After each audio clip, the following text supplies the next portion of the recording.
Hey everybody, and welcome to our fourth mini lecture from the Nicotine and Caffeine unit. This will be our last little lecture on nicotine, and we'll move on to caffeine for next time. So this time we're talking about behavioral and physiological effects, part two. So let's start off by talking about peripheral effects. Nicotinic receptors are abundant in the autonomic nervous system. We mentioned this earlier, and you might recall this from our previous unit on acetylcholine, that there are lots of acetylcholine receptors in the autonomic nervous system.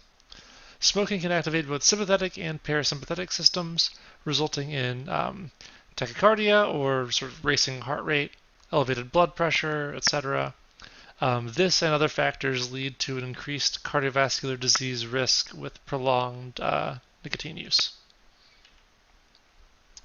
I guess a pleasant side effect is that for some is a reduction in appetite and an increased metabolic rate. So this does typically have the effect of producing weight loss, but this isn't the best way to produce weight loss because smoking is extremely bad for you. You might drop a few pounds, but the cost isn't really worth it.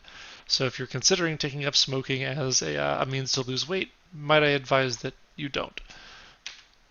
Acute tolerance. We've mentioned this a few times. Acute tolerance is sort of a short-term, over the course of a day, tolerance to the effects of nicotine. So this builds throughout the day and typically dissipates overnight.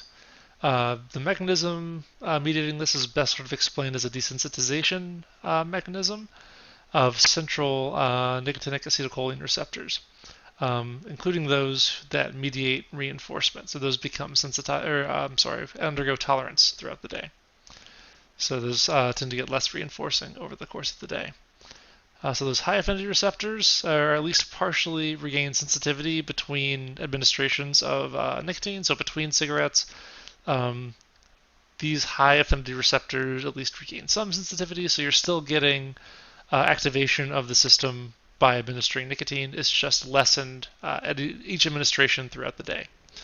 Again, this is sort of balanced out by the building of nicotine in the system. So because of the half-life being 2 hours and a lot of heavy smokers smoking more often than that, there's still a residual amount of nicotine in the system. So the level of nicotine is raising at the same way the tolerance is raising, so things stay fairly even.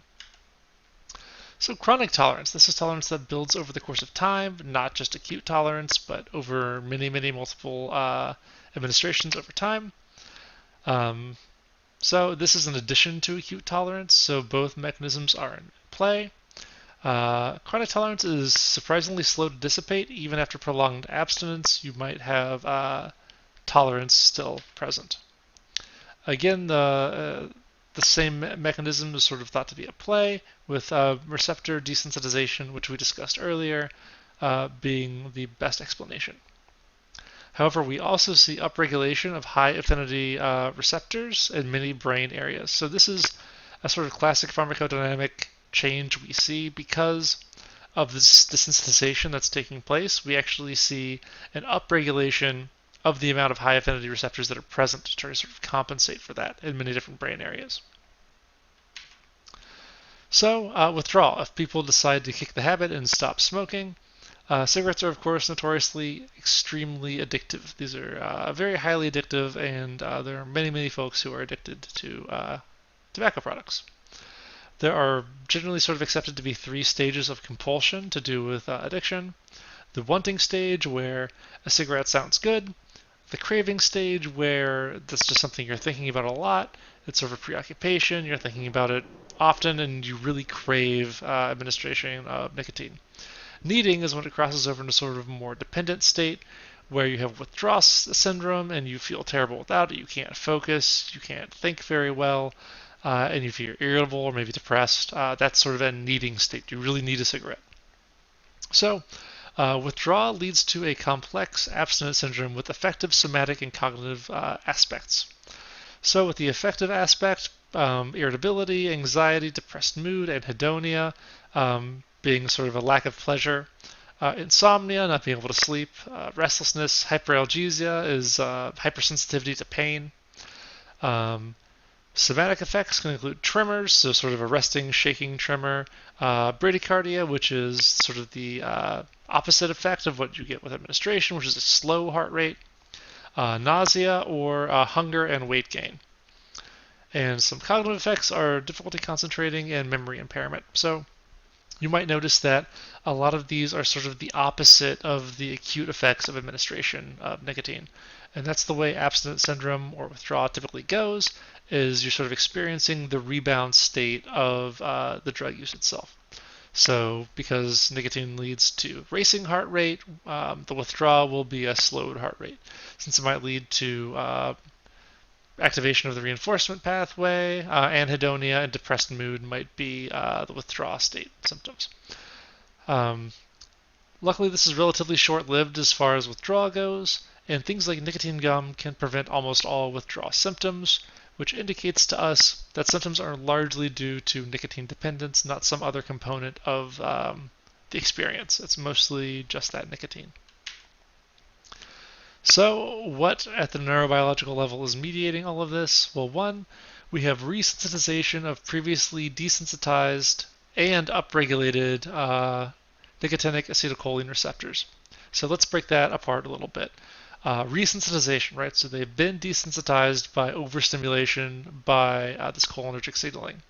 So with the nicotine being taken out of the system, these receptors begin to resensitize or go out of their desensitized state and begin functioning normally once again.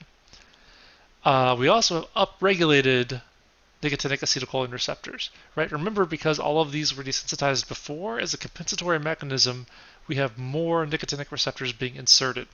So when we go into a withdrawal state, not only are those desensitized receptors coming back online, the additional receptors that have been put into the synapse are also active. So there's a lot more nicotinic acetylcholine receptors in a lot of areas that are ready to receive signaling. So they're sort of hyperreactive. We also see reduced activity of the mesolimbic dopamine pathway, which can lead to sort of that anhedonia that we mentioned. Again, because one of the primary things nicotine does is activates this dopaminergic pathway to produce that sensation of reinforcement. And without that there, the compensatory mechanism puts it into a down state. It's less active. We also see increased CRF signaling in the amygdala, so sort of stress-like signaling, which can contribute to all that irritability and the like. Again, because of the calming influence of nicotine on people who are used to using it, the absence can produce this irritability. We also see that this produces activation of the aversion pathway, which we don't really talk about in much depth, but I wanted to mention. This is medial habenula projections to interpeduncular nucleus primarily, and these aversion pathways, what's mediating all of those aversive type responses that we talked about earlier, things like nausea, right, that could be provoked by nicotine use. Okay. So a quick word on the smoking and vaping section. We're not going to spend time discussing that because of our limited schedule, but I will give you the advice that it's a cool read if you're interested in this kind of thing, especially if you are a nicotine user yourself, or that if you're related to someone who is, like I am. I don't smoke myself, but I know plenty of people that do, so I was interested to read about that. But it's not required. We're not going to be testing you on it. So I can also give you the too long didn't read version. Smoking is bad. That might sound like a DARE counselor or something, but there's stuff to back it up. Young people start smoking for young people reasons generally. What I mean by that is they might want to stand out or rebel or set themselves apart or do something dangerous. So people might start smoking for any number of reasons, but a lot of lifetime smokers start smoking young, and they often do them for juvenile reasons. Nicotine does have minor benefits, things like appetite suppression, cognitive enhancement, etc., stuff we've talked about already, but they are vastly outweighed by the drawbacks. For one, cigarette smoking isn't worth it because it makes you die. It's a risk factor for heart disease as well as many cancers. Vaping is probably less bad. It's fairly new, but it's still a nicotine agonist, so it carries all of that negative dependence stuff that we talked about and the potential withdrawal state. Also, it tends to lead a lot of people to smoke, which is bad for all the above reasons. But if you want a more comprehensive and less flippant and sarcastic discussion of smoking and vaping, I recommend reading the textbook. All right, that's it for our discussion of nicotine. We will resume with everyone's favorite drug, caffeine, next time.